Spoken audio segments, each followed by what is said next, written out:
Hello, my name is Chris and I am the author of a book called The Great Chocoplot. And I just wanted to say hello to everybody in Layton Primary School. Hello, how are you doing? And in particular, to everybody in Year 4. And those are classes 4D, 4M and 4N.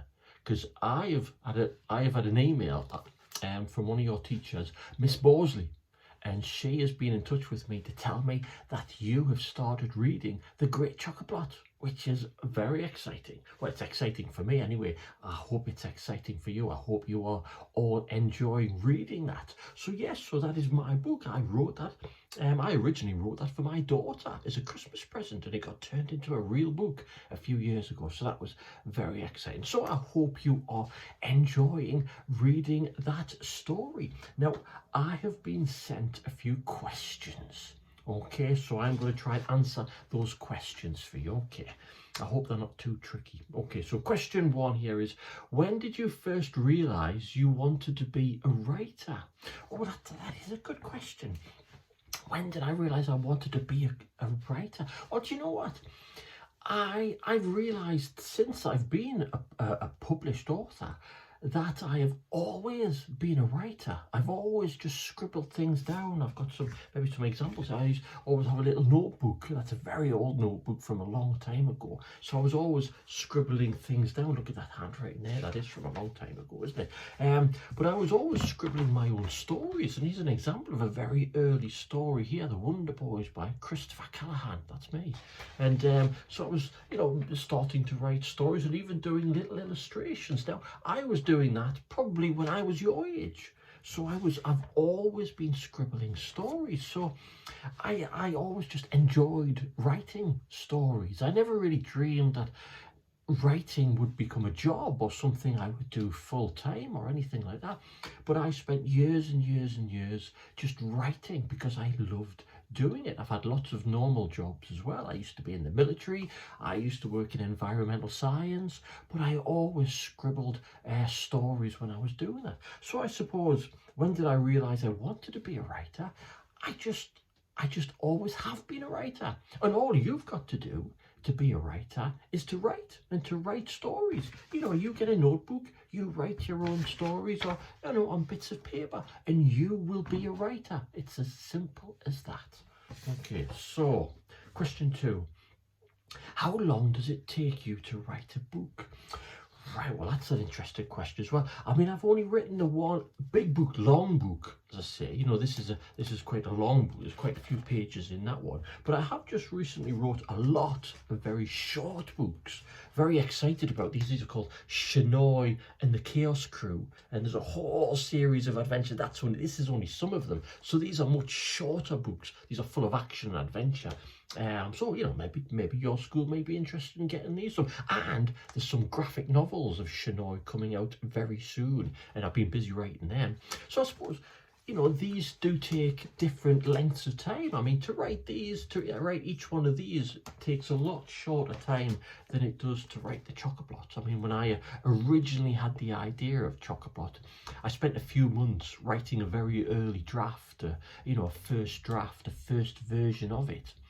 But then once the publishers got a hold of it and they liked it, it took another 2 years to move it from a very early version, a very rough version, and we tidied it up. We took some characters out, we put some more characters in, we changed a few things and fiddled with it forever, it seemed like.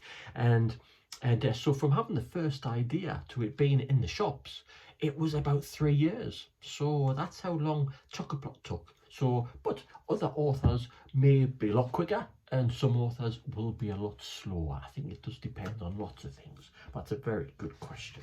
Okay, what other question have we got here? What was your favourite book when you were younger, and why?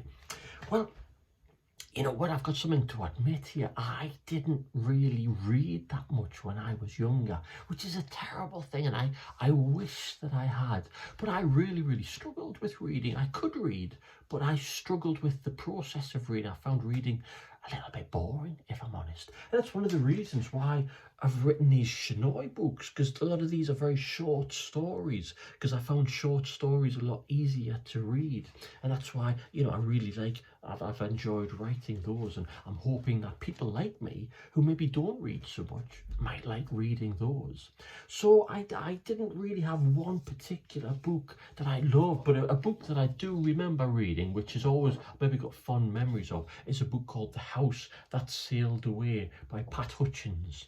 And I remember this being on a program called Jack and Ori, which was a TV program which used to read sections of it over the course of a week, a bit like the CBeebies bedtime hour, but they would read a longer book over a week. And I remember seeing this being read on that program, and I went to the library to get the book because I wanted to find out what happened next. I didn't want to wait till tomorrow for them to read out the rest of it. I had to go to the library and find this. So this was one of the first books that I chose to read because I wanted to. So it was quite a rare book because, as I said, I didn't really read that much. So The House That Sailed Away, because it's a really wacky, crazy adventure about a house in the rain that lifts up and just floats down the street, and they have lots of crazy adventures with pirates and things like that. So it's just my kind of book. I do like crazy kind of stories. So okay, what next question we've got is, who is your favorite author and why?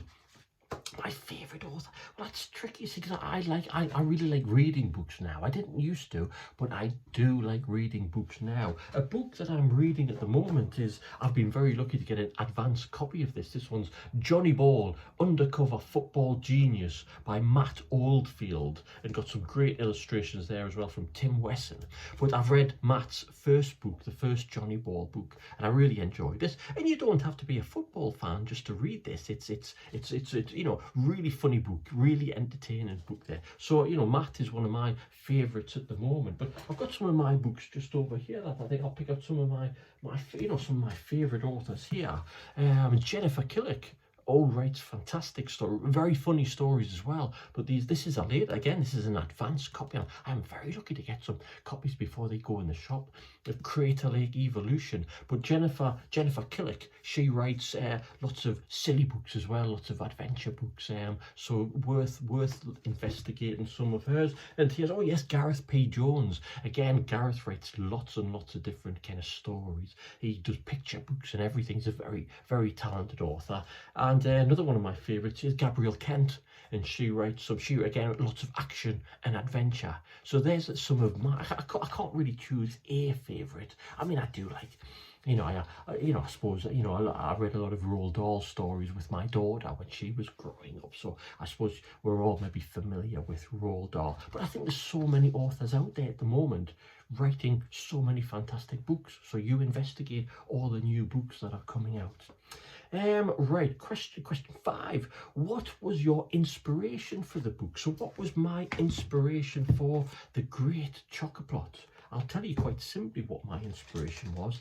It was chocolate, a big bar of chocolate, just like this. Well, because I'll tell you what happened. When I was in my kitchen with my daughter when she was quite younger, we used to have a drawer that was full of chocolate. And we opened up our drawer to have a little treat. And there was no chocolate. It was empty. And I says, oh, it's a bit of a chocolate apocalypse, a bit of a chocopocalypse. And that's where that word sprung into my head. And from that, I started thinking of all these crazy adventures and crazy situations of what if chocolate did run out? What would happen? And that's why I got all those ideas for The Great Chocoplot. So it just goes to show that a one word or one little situation can spark something in your imagination. So maybe you, if something does happen, you write it down or you keep it in your head and maybe build on that. And from that, just that one little incident, a whole book appeared. So you never know where those stories might take you. So you keep a thought. Because I think ideas are everywhere. It's up to you to keep an eye out for them. Okay, right. I think, this is my last question here. Any advice would you give for aspiring young writers? Oh dear. Right. Well, I'm not very good at giving out advice, I must admit, but I think the most important thing is, and it's very simple, and it's what we all know, but we're always sometimes looking for little shortcuts. But the most important thing is to write. It is just to write. Keep on writing. As I showed you there, you get notebooks, you just scribble stuff. Write whatever is in your head. I mean, all these things that I wrote when I was younger, I didn't write these to show other people. I wrote these things because I just enjoyed writing. And I genuinely believe if you enjoy writing something, then somebody somewhere will enjoy reading it. So just write what you would like to read. Write whenever you get a chance. If you're writing a Christmas card or a birthday card for your Auntie Meg or your Uncle Martin or your mum or whoever, there's a lot of space in a card there, isn't there? Don't just write happy birthday. There's a chance for you to write something. See if you can make that person smile. See if you can make that person cry. In a nice way, in a way that makes them feel loved, not in a horrible way. Don't say nasty things about anybody, but see if you can make them feel some emotion, because that's a really powerful thing about writing. You can make somebody feel something. You can make them feel happy. You can make them feel, glad. You can make them remember something that they'd forgotten about. So you think about that. You think about, writing something for the people who love you and for the people who you love, because they are the best audience in the world. So I think that's all those questions done there. So, well, thank you very much to everybody in Layton Primary. I do appreciate that. And thank you to Miss Bosley for sending those questions in from everybody there. I know there's a few things planned. I know you're going to get a display, if that display hasn't already been put up. And there's ideas such as a virtual book club and things like that. So it sounds fantastic. There's a lot of things going on in your school. So you're very lucky to go to a school where there's so much involvement in reading and books. So I hope you have lots and lots of fun. I hope you have lots of fun reading the rest of the Great Chocoplot. I also hope maybe you might investigate some of the Shinoy and the Chaos Crew books as well. But there's lots and lots of other books and lots of stories to find. So I hope you have lots and lots of fun. Thank you very much for getting in touch. And thank you for reading Chocoplot. And you look after each other and take care. Thank you very much now. Bye.